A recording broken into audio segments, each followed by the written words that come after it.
ጌታዬን ወስደውታል ይላል የትምህርታችን ርዕስ። ጌታዬን ወስደውታል። እስቲ ከኔ ጋር በሉ፣ ጌታዬን በሉ፣ ወስደውታል። የሚገርም የሐዘን ቃል። ዘመኑም ዘመነ ትንሣኤ እንደመሆኑ በዚህ በቅዱስ ዮሐንስ ወንጌል በምዕራፍ 20 ቁጥር 13 ላይ ያለውን ቃል ነው መነሻ አድርገን የምንገባው ወደ ትምህርቱ መሰረታዊ ዓላማ። ጌታዬን ወስደውታል ይላል። ሴቲቱ በሚገርም ሁኔታ ጌታዬን አለች። እስቲ በሉ ጌታዬን በሉ። ግን ብዙ ጊዜ ማለት የሚቀናል ጌታ ነው ጌታዬን ጌታ ነው የምንለው እኮ ብዙ ጊዜ። ጌታ እግዚአብሔር፣ ጌታ ኢየሱስ ክርስቶስ፣ ያውም የጌቶች ጌታ፣ የነገሥታት ንጉሥ፣ የአማልክት አምላካቸው። የዚህ ሴት አጠራር እዚህ መጽሐፍ ቅዱስ ላይ የሚገርም ነው። ጌታዬን ወስደውብኛል። ይህንን የተናገረችው ለሁለት ታላላቅ መላእክት ነው። መላእክቱ የጠየቋት ኦ ብእሲቶ ምንተ ያበክየኪ አሏት። አንቺ ሴት የሚያስለቅስሽ ምንድን ነው አሏት። ዕለቱ ክርስቶስ ስለ ሰው ሁሉ ኃጢአት ተላልፎ ራሱን መሥዋዕት አድርጎ ሞትን በሞት አገር ሄዶ ቀጥቶ ጨለማውን ገፎ የሲኦልን መወርወሪያ ሰብሮ የዘመናትን እርግማን ከኛ አንስቶ ትንሣኤውን በሚገልጥበት ዕለት ደግሞም በገለጠባት ነገ ነው የመጣች። ቀድመው መጡና አዩ። መቃብሩ ባዶ ነው። መቃብሩ ምንድን ነው? ክብር ለስሙ ይሁን። ክርስቶስ መቃብሩን ባዶ አድርጎ በኃይሉ ተነስቷል። በምኑ ተነስቷል? በኃይሉ ተነስቷል። ሞትን ድል አድርጎ ከዛ ሮጡና ሄደው ሴቶቹ ተሰብስበው የመጡ ሽቱ ለመቀባት ነው። ሰሞኑን ስትማሩ እንደከረማችሁት መጡና ጌታ በመቃብር ቅዱሱ አስከሬን የለም አለ። ጴጥሮስና ዮሐንስ እየሮጡ መጡ ይላል። በፊት የደረሰው ዮሐንስ ወንጌላዊ ነው። ቀጥሎ የደረሰው አረጋዊው ጴጥሮስ ነው። ዮሐንስ ግን እንደደረሰ አልገባም። የጠበቀው ቅዱስ ጴጥሮስን ነው። ለምን ቢሉ አለቃው እያለ ቄሱ ቀድሞ ወደ መቅደስ አይገባም፣ ስርዓት አለና።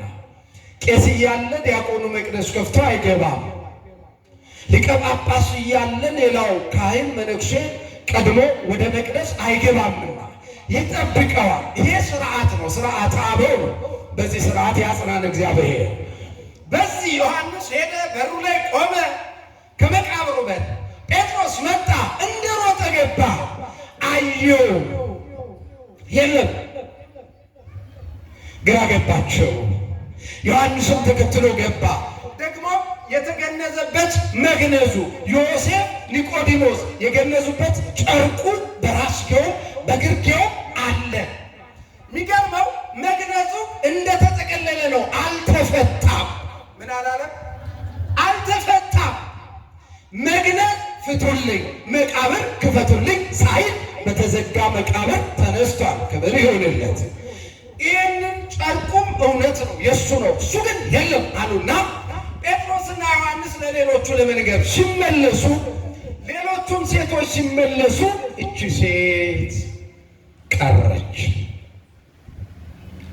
እግዚአብሔር ብዙዎች ወደ መጡበት ሲመለሱ በቤቱ ያስቀራቸው። አሜን በል። ስለ መቅረት ስናወራ እንጂ እነ ጴጥሮስ እምነት ጥለው ሄደው አይደለም። ቀረች። ስቅስቅ ብላ ታለቅስ ነበር። ጌታዬ አምላኬ አንተ እኮ ነህ እነዛ ሰባት አጋንንቶች ሰባቱን አርእስተ ኃጣውእ ሲያሰሩኝ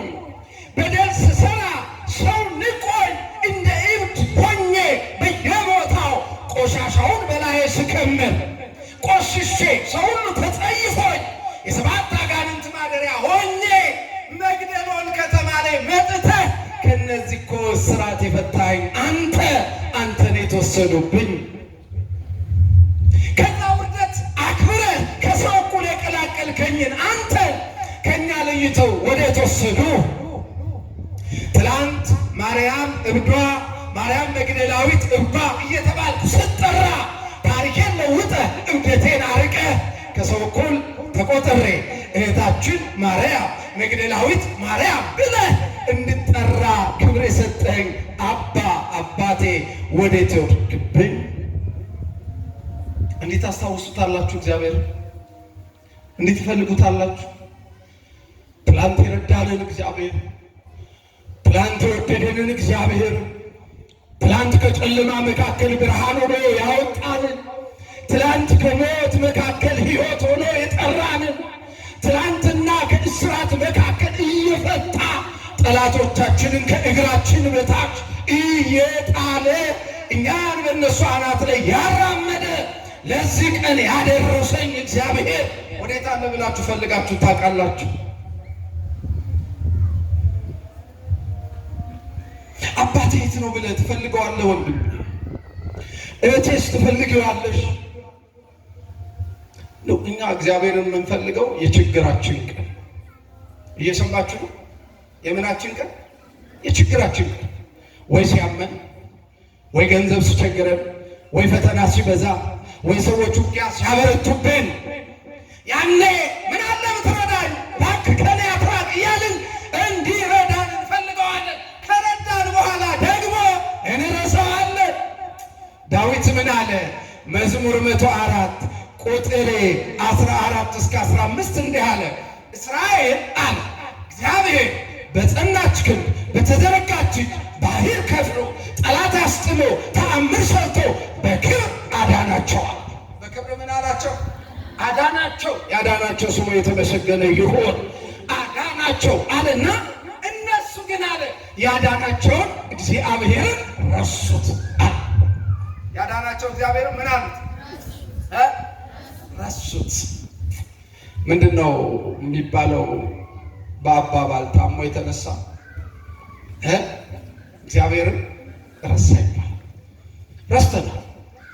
ትላንት ታመን፣ ትላንት ወድቀን፣ ትላንት ሞት ስንጠብቅ፣ ትላንት ፈርተን፣ ትላንት እርቃናችንን ሆነን እንደ ወንድም፣ እንደ አባት፣ እንደ ጋሻ፣ እንደ መከታ፣ እንደ ኃይል፣ እንደ መድኃኒት እየሆነ በሁሉም አቅጣጫ ወደ ትልቁ ክብር አምጥቶ ብዙዎች አያዩም ያለንን ቀን አሳይቶን እንኳን ትላንት የረዳንን እግዚአብሔርን ዛሬ ብዙዎች ረስተውታል። እቺ ሴት ግን አረሶች። ኬት እንዳነሳት ታውቃለች። ኬት እንደጠራት ታውቃለች። እንዴት ከሰው እኩል እንዳቆማት ታውቃለች። እንዴት ተቆጣጥረው ሕይወቷን ይበጠብጡ የነበሩትን አጋንንት እንዴት ረግጦ ከእግሯ በታች እንደጣለላት ታውቃለች። ስለዚህ ከአባት በላይ አባት፣ ከእናት በላይ እናት፣ ትልቁ መድኃኒት ያ አጠገቧ አስቀምጧት ልጄ ልጄ የሚላት ከእንግዲህ በኋላ እነዛ መናፍስት እንዳያጠቋት ኃይልና ጋሻ የሆናት ጌታን ቅዱሱን አስከሬኑን ከመቃብሩ ስታጣው ጴጥሮስ ሲሄድ፣ ዮሐንስ ሲሄድ፣ ሴቶቹ ሲሄዱ ብቻ ቀረች ይላል። ብቻዋን ምን አለች? ባካችሁ ካጸና ያስቀረን አሜን በሉ። ማንም ወጥቶ ሜዳ አትሄዱ። እነ ጴጥሮስ ወጥተው ሜዳቸውን በመጥፎ ትርጓሜ እየተረጎምኩት አይደለም። ስለ ማርያም መቅረት ግን አጥንዖት ምሳሌ ልሰጣችሁ። ቁርባኑ ጋር ያስቀራችሁ አሜን በሉ። ንስሐው ጋር ያስቀራችሁ፣ ወንጌሉ ጋር ያስቀራችሁ። ብቻችሁን ብትሆኑ ማንም ይሂድ፣ ማንም ይምጣ፣ ማንም ይቀመጥ፣ ማንም ይነሳ፣ ሺህ ቄስ መቅደሱን ጥሎ ይሄድ፣ አንድ ብቻውንም እያጠንከው ጠብቀው፣ ሺህ ዲያቆን ይክዳ ወይም ይውጣ፣ አንድ ዲያቆን ሆነ ብቻዬን ቀረ አትበል እያለቀስክም ቢሆን መቅደሱን ጠብቀው፣ ሺህ ሰንበት ተማሪ ይሂድ፣ ሚሊዮን አማኝ ይሂድ፣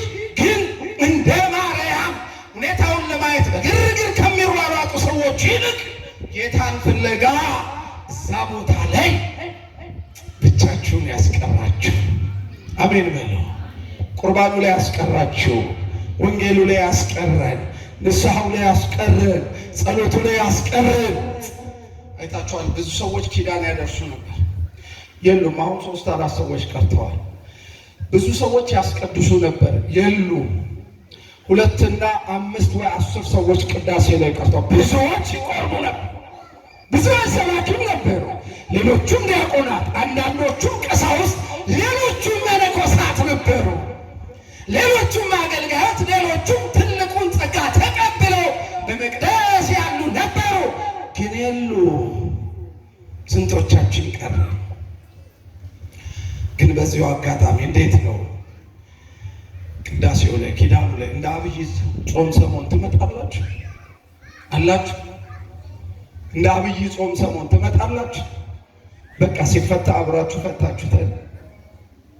ምንድነው ባለቅኔው እንዲህ ይላል፣ ጾም ጸሎቱ ቀርቶ ቅዳሴው ተረሳ ይላል። እየሰማችሁ ነው?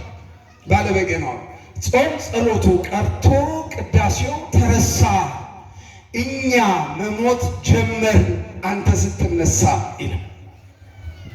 አማን ከኃይል ወደ ኃይል ከክብር ወደ ክብር ይሄዳል እንጂ እየወረደ እየቀረ እየተመለሰ አይሄድም፣ ወደፊት ነው። እቺ ሴት ብቻዋን ሆና እያለቀሰች አንድ ነገር ወደ ጭንቅላቷ መጣ። ፍቅሩ ይግዛችሁ፣ መስቀሉ ይግዛችሁ፣ የተወጋ ጎኑ ይግዛ፣ እጁን ሁሌ ለማየት ያብቃን። አሜን በሉ። እጁን ያሳየን፣ የተወጉ እግሮቹን በህሊናችን ይሳልብን፣ የተወጋ ጎኑን ይሳልብን። ያኔ ምን አይነት አማኝ፣ ምን አይነት ጸሎተኛ፣ ምን አይነት በሱ ፊት የምንመለከትና እጃችንን የምንሰጥ አማኞች። እኔ ይገርመኛል። ባለፈው ሳምንት እዚህ ይላችኋል፣ ቶማስ መጥቶ ጌታ ተነስቷል ሲሉት ምን ነበር ያለ? ምን ታስታውሳላችሁ? ምን ነበር ያለ? መጽሐፉን ቄሱም ዝም ይባላል። ምን ሆናችሁ? ምንድን ነው ያለው? ንገሩኝ። ዘንድሮ እንቁላል 17 ብር ነበረ። ስጋው ተወደደ፣ ፍየሉ ጨመረ። ይሄ አንረሳው። ወደ ትልቁ ፋሲካ ጠጋ ያደርገን። አሜን በሉ። ወደ ቀራንዮ የሰባው በግ ወደ ታረደበት ወደ ወንጌሉ መስዋዕት ከፍ ያደርገን እግዚአብሔር። ወንጌሉ ላይ ቶማስ ምንድን ነው የሚለው ካላችሁ እንዲህ ነው የሚለው፣ የተወጉ እጆቹንና የተወጋውን ጎኑን ደግሞም የተወጋውን እግሩን ቁስሉን ካላየው ምን አለለም አላምንም። ግን እሺ ይህን ሲነጋገሩ ጌታ በመካከላቸው ተገለጠ። ክብር ይሁንለት። እንደውም ቃሉ ምንድን ነው የሚለው?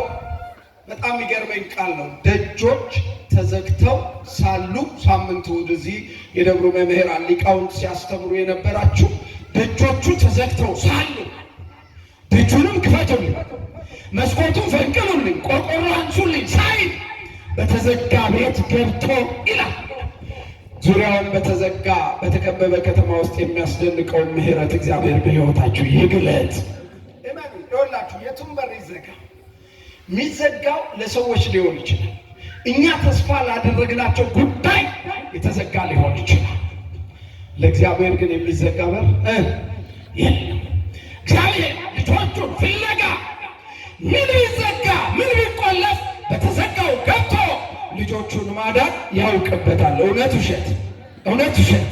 ክብር ምስጋና ለስሙ አጠራሩ ይሁንና ያውቅበታል። የትም ይዝጋው ጠላት፣ የትም ይቆልፍብን፣ ግን እንፈልገው በልባችን። በተዘጋ በር ውስጥ ገብቶ በተዘጋ ከተማ ገብቶ እዛ ውስጥ ፈልጎ ልጆቹን ማውጣት ይችላል። ወንዝ ውስጥ ፍለጋ ሄዷል። ፍለጋ በብዙዎች መካከል ነው አለው ዳዊት። የዕዳ ደብዳቤ ይቀድድ መከራውን ያርቅ ዘንድ በብዙ ወንዞች መካከል ያለፈ ደግሞ በብዙ መከራ ከዛም ወደ መቃብር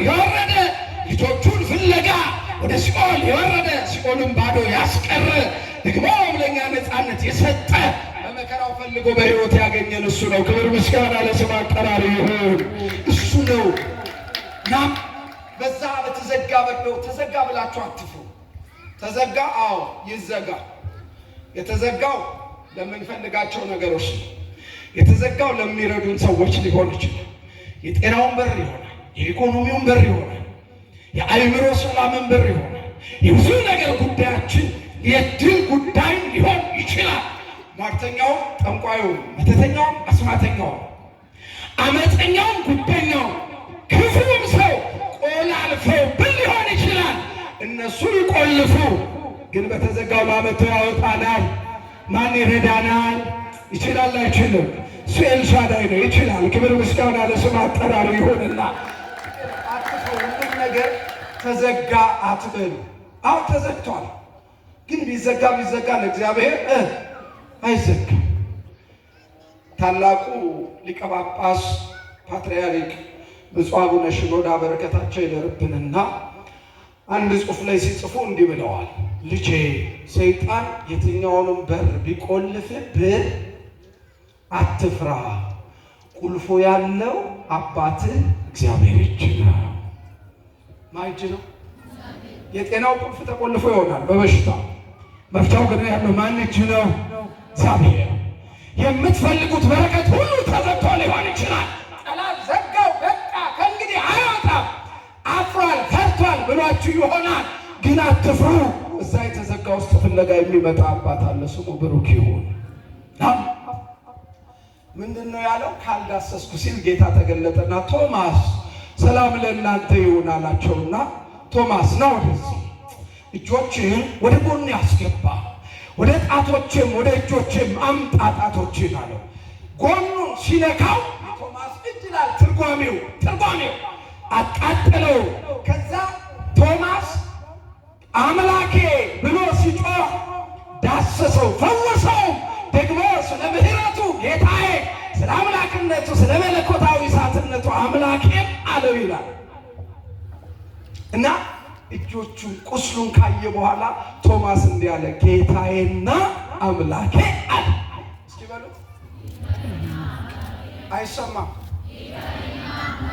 ሁሌም ቤታችሁ ስትጸልዩ ጌታዬና አምላኬ፣ የእናቴ ድንግል ማርያም ብቸኛ ልጅ የእግዚአብሔር አብ አንድ ልጅ ሆይ ጌታዬ አምላኬ አንተ ነህ።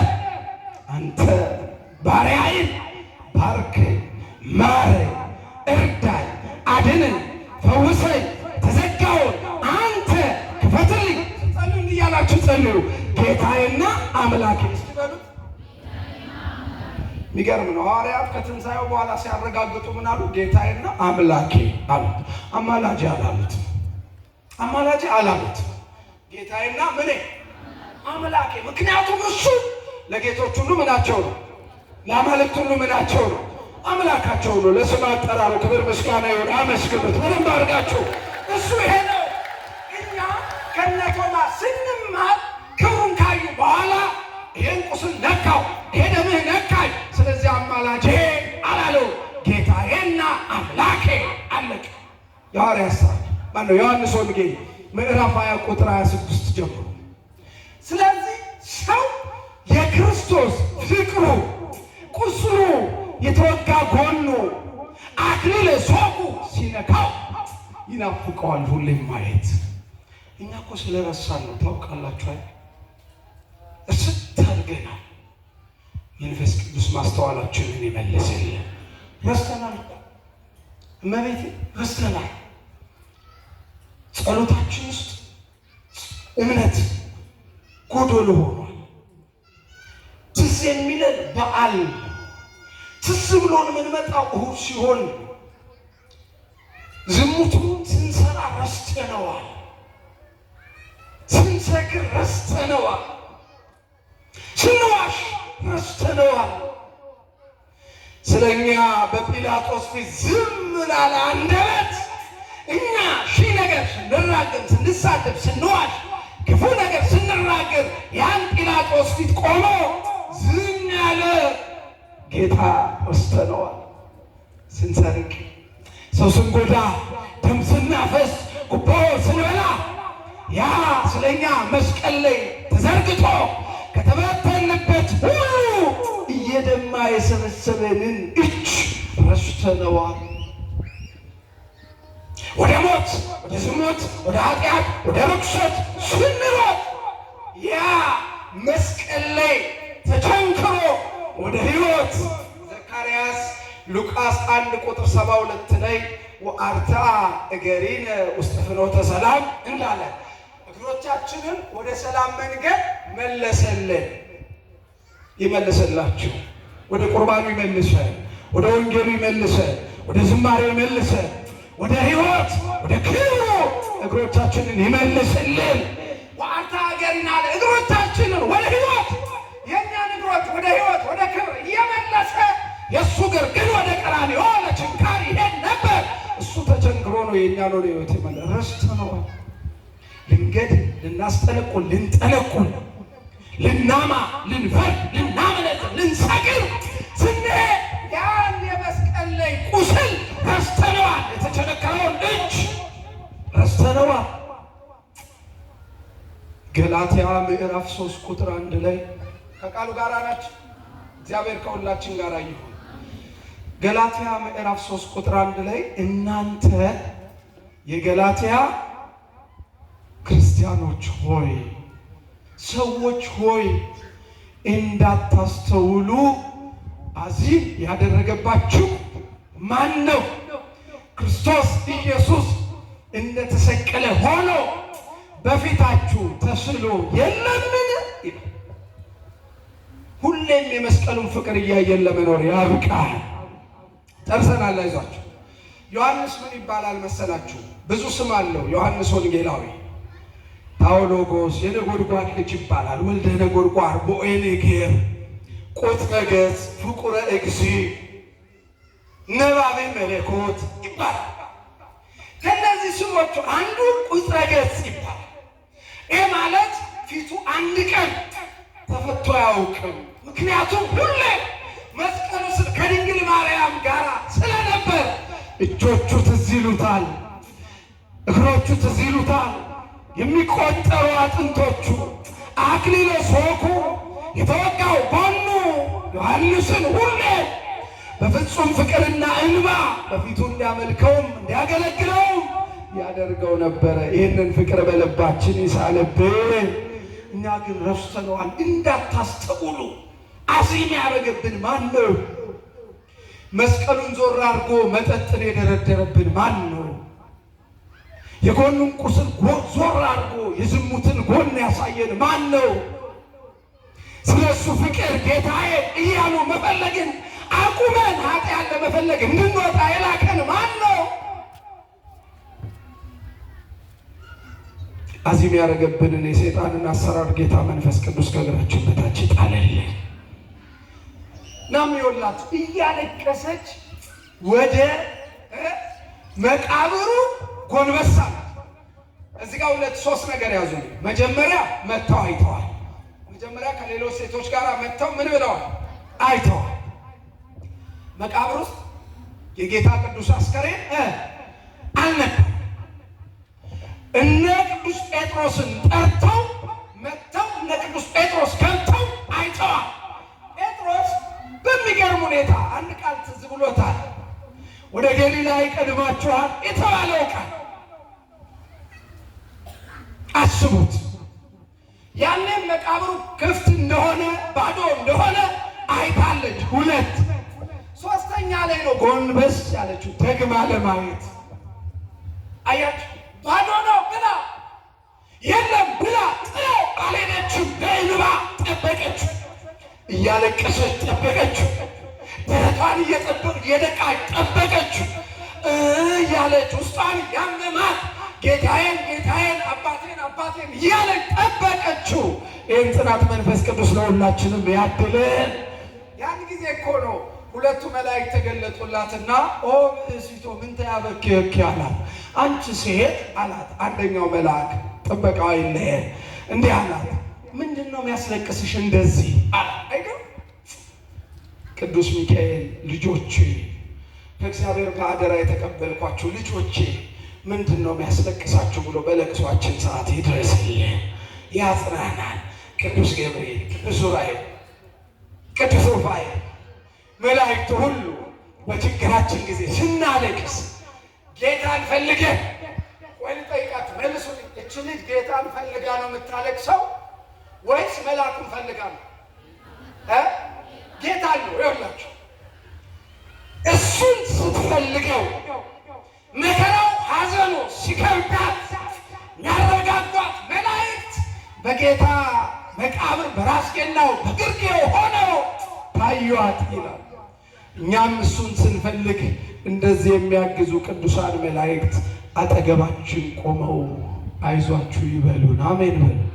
አይዟችሁ ይበሉን። ልጄ ምን ሆነህ ነው? አንቺ ሴት ምን ሆነሽ ነው የምታለቅሽው? አይዞሽ የሚለውን ቃል መላእክቱ ያሰሙን። አሜን በሉ። ይህ አዲስ ኪዳን ላይ የተጻፈ ቃል ነው፣ እኛ የጻፍነው አይደለም። ሌሎች እንደሚሉን መላእክት በሐዘን በሰቆቃ በችግር ጊዜ ደርሰው አያጽናኑም፣ አያረጋጉም፣ አይጠብቁም እንደሚሉት ሳይሆን በትንሣኤው እንኳ ሊመሰክሩ የመጡ ደግሞ ያረጋጉ ደግሞ ሜዳው ሲጠፋቸው ለነ ቅዱስ ጴጥሮስ ወደ ገሊላ እቀድማችኋለሁ ብሎ የተናገረውን ቃል ረሳችሁን ያለው መልአኩ ነው። ክርስቶስ በረከቱን ወደምንቀበልበት ቦታ ሁሉ መላእክት መንገዱን ያሳዩን። አሜን በሉ። ለምን መሰላችሁ? ይኸውላችሁ ሉቃስ 24 ላይ እንዲያሉ ይላል። እንደው የመላእክትንም ውለታና በእኛ ክርስቲያናዊ ሕይወት ውስጥ ያላቸውን በክርስቶስ ውስጥ ያላቸውን የተሰጣቸውን ቦታ በደንብ ማወቅ ካልቻልን ሌሎቹ በሚሉት ነገር እንወድቃለን። አዲስ ኪዳን ላይ ይኸውላችሁ እዚህ ጋር ሴቲቱ ሉቃስ 24 ላይ እነ ጴጥሮስን ምንድን ነው ያሉት? ወደ ገሊላ ቀድማችኋለሁ ብሏል። ለምንድን ነው ሕያውን ከሙታን መካከል የምትፈልጉት አሏቸው ይላል። ጴጥሮስም ዮሐንስም ያዕቆብም ሌሎቹም ትዝ አላቸው። መልአኩ የነገራቸው ቃል ወዴት እንደሚገኝ ክርስቶስ ሲያሳያቸው ፈጠኑ ይላል። እኛም በሕይወታችን ተደናግረን እያለ ቅዱስ ሚካኤል ልጆቼ እዚህ ምን ትሰራላችሁ? ሂዱ እግዚአብሔር እንዲህ ብሏችሁ የለ እዛ ታገኙታላችሁ የሚለውን የሕይወትና የበረከትን ቦታ ያሳየን ዘንድ ጸሎቱ አትለየን እና ለምን ታለቅሻለሽ አሏት። አይ ጌታዬን ወስደውታል አለች። አያችሁ ጌታዬን ምን ብለውታል? ከዛ ይህን ብላ ዞር ስትል ጌታ በቀኟ ቆሞ አየችው። ስሙ ብሩክ ይሁን። በጨነቃችሁ ባለቀሳችሁ ጊዜ ከመላእክቱ ማጽናናትና ምልጃ ጸሎት ቀጥሎ ለምሕረት የሚገለጠው ጌታ በፊታችሁ ይቁምላችሁ። እግዚአብሔር አለ ዳዊት በቀኜ ነውና አልታወክም አለ። መዝሙር 15:8 ላይ በቀኟ ቆሞ እንዲህ አላት፣ አንቺ ሴት ምንድን ነው የሚያስለቅስሽ አላት። እሱም ደግሞ እባክህን አለች። እየሰማችሁ ነው?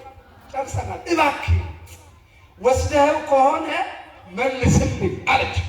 ወስደኸው ከሆነ እናንተ እንዴት ያለ ፍቅር ነው! እንዴት ያለ ጌታን መፈለግ ነው! እንዴት ያለ የክርስትና ጽናት! እንዴት ያለ የክርስቶስ ፍቅር ልቧን ቢነካው ነው! መልስልኝ፣ ስጠኝ፣ ልውሰደው አለችው። ምን ልበለው? ልውሰደው። እስቲ ልውሰደው በሉ። እስቲ ጮክ በሉ፣ እንዲህ በሉ። ስጠኝ፣ ልውሰደው። አሁንም ድገሙ። ስጠኝ፣ ልውሰደው። በካህኑ ፊት ቆማችሁ ክርስቶስን ስጠኝ፣ ልውሰደው ብላችሁ ስጋውን ደሙን ለመውሰድ ያብቃችሁ። ስጠኝ፣ ልውሰደው። ወንጌሉን ስጠኝ፣ ንስሐውን ስጠኝ፣ ጸሎቱን ስጠኝ፣ ስጋውን ደሙን ስጠኝ፣ ልቀበለው፣ ልውሰደው የሚለውን የእምነት ቃል እንደሷ በጽናት ቆመን ለመናገር ያብቃል። ማርያም ሲላት ዞር አለች። የመምህሯን ድምፅ አወቀች። ረቡኒ አለች። መምህር ሆይ ሄድ፣ አትንኪኝ፣ ጊዜ ገና ነው። ሂጂ፣ ለወንድሞችሽ በደንብ ንገሪያቸው። ወደ አምላኬ ወደ አምላካቸው፣ ወደ አባቴ ወደ አባታችሁ አድርጋለሁ ብለሽ ንገሪያቸው። ይህንን ብሎ ነው ምኞቷን፣ ህልሟን፣ እንባዋን፣ እምነቷን፣ አምልኮዋን ለምስክርነት እስኪበቃ ፍጹም ያደረገላት። አንድ አማኝ ክርስቶስን ከወደደ ያገኘዋል። ምን ይለዋል? አቤት ያገኘዋል። ካገኘው በኋላ ደግሞ ስላደረገልን ነገር ስለሱ ምን ይላል? መሰከረ። ለዚህ ክብር ያብቃል። በቃ እቺ ሴት ወደደችው፣ አዳናት፣ ወደደችው። መቃብር ድረስ ሄደች። ሁሉም ፈርቶ ሲሸሽ አልሄደች፣ አለቀሰች፣ በጽናት ቆየች። የመላእክትን ማጽናናት አገኘች፣ ቀጠለች። አሁንም ከዚህ ማጽናናት በኋላ የመልአክ ድምፅ ሰምቻለሁ ብላ አላቆመች። ልቅሶና የልቧ የምኞት ጸሎት ቀጠለ። የምትፈልገውን ጌታ አገኘች። ነብዩ ለዚህ ነው የምትፈልጉት ጌታ ድንገት ወደ መቅደሱ ይመጣል ይላል። ክብር ይሆንለት። ድንገት ለሱ የለም፣ ለእኛ ገጠመኝ ስለሚሆን ለሱ እቅዱ ነው። ደግሞ ዳዊት መዝሙር 103 ላይ እግዚአብሔርን ፈልጉ፣ እግዚአብሔርን የሚፈልግ ልብ ደስ ይበለው ይላል። ምን ይበለው? ገንዘብ፣ መኪና፣ ቁስ ተራ ነገር አይደለም። መጀመሪያ ስጦታውን አይደለም፣ ጽድቅና መንግስት የሆነው እሱን የሚፈልግ ምን ይበለው? ደስ ይበለው። ከዛ ሁሉ ነገር ምን ይለታል? ይጨመርለታል። አለቀ። ስለዚህ እባካችሁ ጌታዬን ወስደውታል ለማለት ያብቃል። ጸሎት ስታቆሙ ጸሎቴን ወሰዱብኝ፣ ስግደት ስታቆሙ፣ ወንጌል መስማት ስታቆሙ፣ ቅዳሴ መሄድ ስታቆሙ፣ ከካህን ጋር መገናኘት፣ መመከር፣ በመስቀል መዳሰስ፣ በጸበሉ መጠመቅ ስታቆሙ ወየው ብላችሁ አልቅሱ። የጌታ የበረከት ቅዱስ መንፈሱ ከኔ ተወስዷል፣ መልስልኝ፣ በሽታ መንፈስ ደግፈኝ፣ እባክህን አንተ የወሰደብኝን የዚህን ዓለም አሰራር አጥፍተህ ስጠኝ ልቀበልህ ለማለት ያብቃል። ድንግል ማርያም ጸሎት፣ ቅዱስ ጊዮርጊስ ረድኤት፣ የአባ ተክለ ሃይማኖት የአባ ሐራ ድንግል በረከት፣ የማርያም መግደል ሆነ እምነት አይለየን። ይቆያል።